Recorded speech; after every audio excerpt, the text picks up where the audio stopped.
குரு பிரம்மா, குரு விஷ்ணு, குருதேவோ மகேஸ்வரः, குரு சாட்சாத் பரபிரம்மா, தஸ்மை ஸ்ரீ குருவே நமக. என் அன்பு நெக்ஸ்ட் ஜென் நேயர்கள் அனைவருக்கும் என் அன்பு வணக்கங்கள்.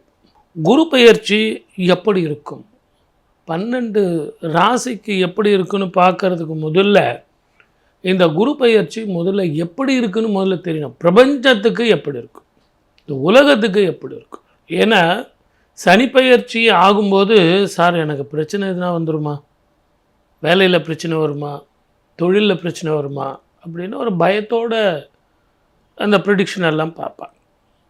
ஆனால் இந்த குரு பெயர்ச்சி வரும்போது சந்தோஷத்தோடு பார்ப்பாங்க. சுப பலன் வரப்போகுது, கெட்டி மேளம் கொட்ட போகுது, வேலை வாய்ப்பு வரப்போகுது, வீடு வாங்க போகிறேன் அப்படின்னு நிறைய நமக்கே தெரியுமே. சுபர் பார்வை இல்லையா, ஸ்தான பலம் கிடையாது, அவருக்கு பார்வை பலம் தான் 5, 7, 9. அதில் இந்த ஆண்டு உங்களுக்கு பார்த்திங்கன்னா தமிழ் புத்தாண்டில் குரு ராஜாவாக வர்றார்.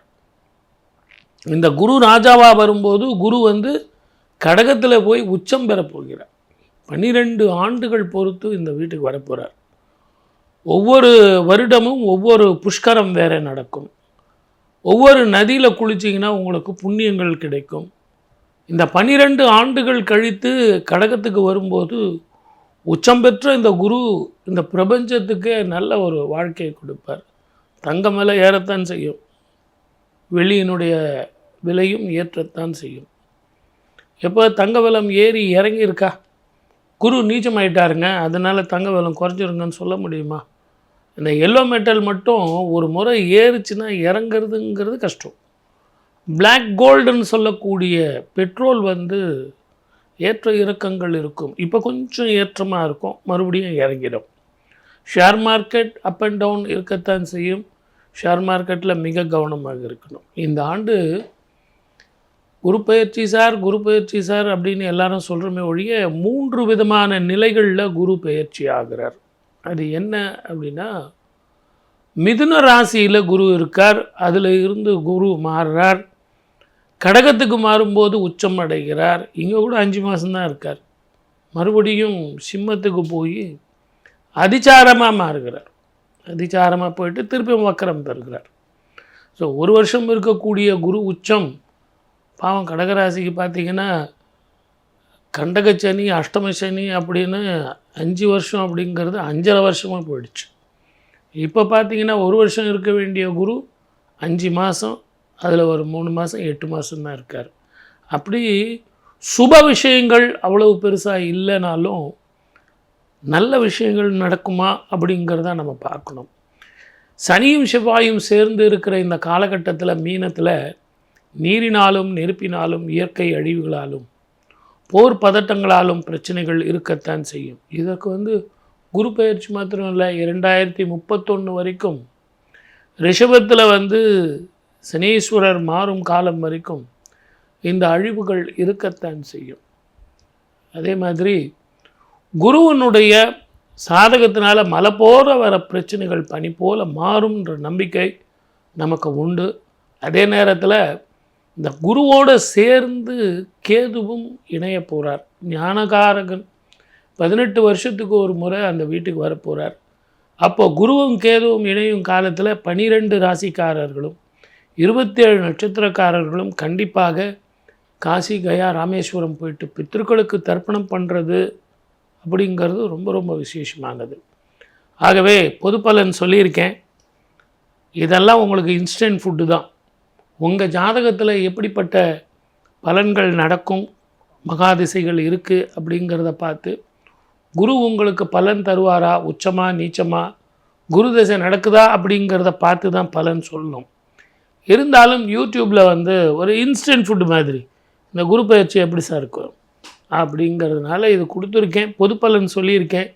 சர்வ ஜாக்கிரதையாக இருங்க. அதே நேரத்தில் 12 ராசிக்காரர்களுக்கு எப்படி இருக்குன்னு சொல்லிட்டு இப்போ நம்ம பார்க்கலாம். வாங்க நிகழ்ச்சிக்கு போகலாம். மேஷ ராசிக்காரர்களுக்கு 2026 குரு பயிற்சி எப்படி இருக்கும் அப்படின்னா நல்லா தான் இருக்கும்.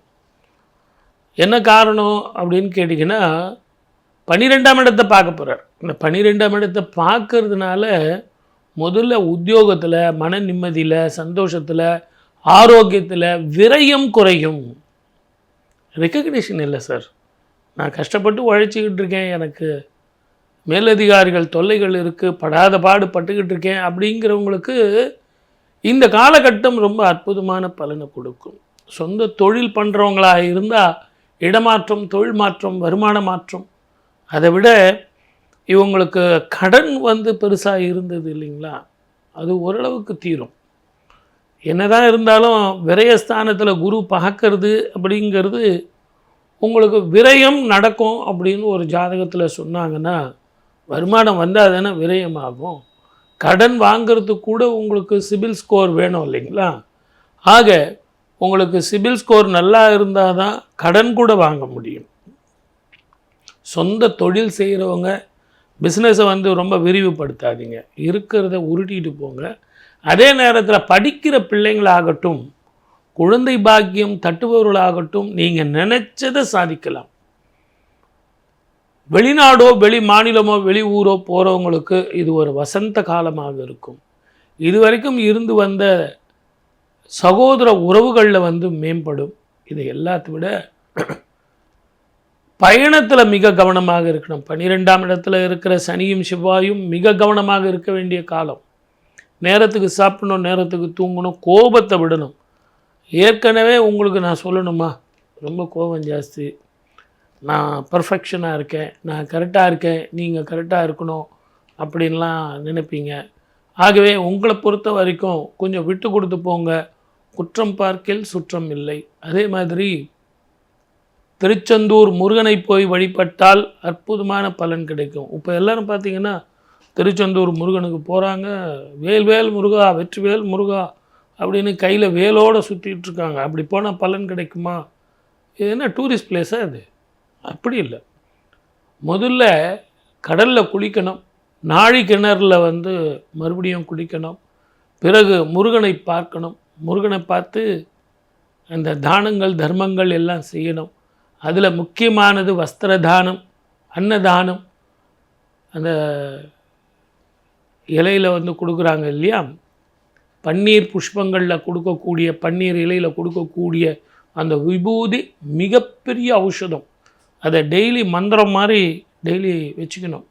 அப்படி செஞ்சிங்கன்னா மந்திரமாவது நீர் அப்படிங்கிறதுனால மலை போல் வர்ற பிரச்சனைகளும் சரி, பணத்தால் ஏற்படக்கூடிய பிரச்சனைகளும் சரி, ஆரோக்கியத்தால் வரக்கூடிய மருத்துவ செலவுகளும் சரி பஞ்சாக பறந்துவிடும்.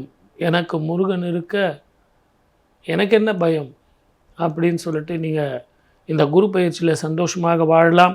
வாழ்க வளமுடன். All the best.